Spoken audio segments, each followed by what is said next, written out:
দেশে চলমান বিশৃঙ্খল পরিস্থিতি নিয়ে প্রধান উপদেষ্টা প্রফেসর ডক্টর মোহাম্মদ ইউনূসকে নিজেদের উদ্বেগের কথা জানিয়েছে বিএনপি। এমন পরিস্থিতিতে জাতীয় ঐক্যের আহ্বান জানিয়েছে দলটি। একই সঙ্গে প্রয়োজনীয় সংস্কার শেষে অতি দ্রুত নির্বাচনী রোডম্যাপ ঘোষণারও তাগিদ দেওয়া হয়েছে দলটির তরফে। দাবি করা হয়েছে বিগত ফ্যাসিস্ট সরকারের সময়ে হওয়া সব রাজনৈতিক মামলা প্রত্যাহারের। বুধবার সন্ধ্যায় রাষ্ট্রীয় অতিথি ভবন যমুনায় প্রধান উপদেষ্টার সঙ্গে এক জরুরি বৈঠকে এই আহ্বান জানায় BNP. Double million offer Walton fridge কিনে পেতে পারেন 20 লক্ষ টাকা, রয়েছে কোটি কোটি টাকার নিশ্চিত উপহার। 1 ঘন্টার বেশি সময় ধরে চলা বৈঠকে দলটির প্রতিনিধি দলে ছিলেন মহাসচিব মির্জা ফখরুল ইসলাম আলমগীর, স্থায়ী কমিটির সদস্য মির্জা আব্বাস, নজরুল ইসলাম খান, আমির খসরু মাহমুদ চৌধুরী, সালাউদ্দিন আহমেদ। অন্যদিকে প্রধান উপদেষ্টার সঙ্গে উপস্থিত ছিলেন সরকারের 3 উপদেষ্টা হাসান আরিফ, আদিলুর রহমান খান ও মাহফুজ আলম।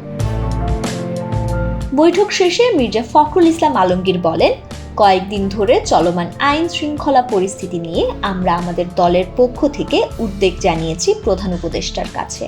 আশা করছি তিনি তার পরিষদ নিয়ে অতি দ্রুত এ বিষয়গুলোর শান্তিপূর্ণ সমাধান করবেন, যেন দেশে এমন কোনো অবস্থা সৃষ্টি না হয় যে সমস্যাগুলোর মাধ্যমে বিভাজন সৃষ্টি হতে পারে। কারণ এখন সবচেয়ে বেশি গুরুত্বপূর্ণ হচ্ছে জাতীয় ঐক্য। আমাদের সামনে অনেক বড় চ্যালেঞ্জ রয়েছে, সেটি মোকাবেলা করার জন্য বিশেষ করে যারা বাংলাদেশের স্বাধীনতা সার্বভৌমত্বের জন্য হুমকি হয়ে দাঁড়ায় অথবা এর যে স্থিতিশীলতা সেটি বিনষ্ট করতে চায়, তাদের প্রতিহত ও প্রতিরোধ করার জন্য আমাদের অবশ্যই জাতীয় ঐক্য গড়ে তুলতে হবে।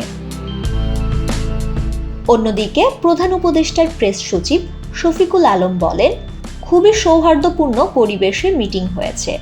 বিএনপি এবং প্রধান উপদেষ্টা নিজেও জাতীয় ঐক্যের কথা বলেছেন। তিনি সব কমিউনিটির মধ্যে জাতীয় ঐক্যের বার্তা দিয়েছেন। সরকার বিশৃঙ্খলার বিষয়ে যা যা করা প্রয়োজন সব ব্যবস্থা নিয়েছে। তিনি আরও বলেন, চট্টগ্রামের বিষয়েও কথা হয়েছে। প্রধান উপদেষ্টা সবাইকে শান্ত থাকার অনুরোধ করেছেন।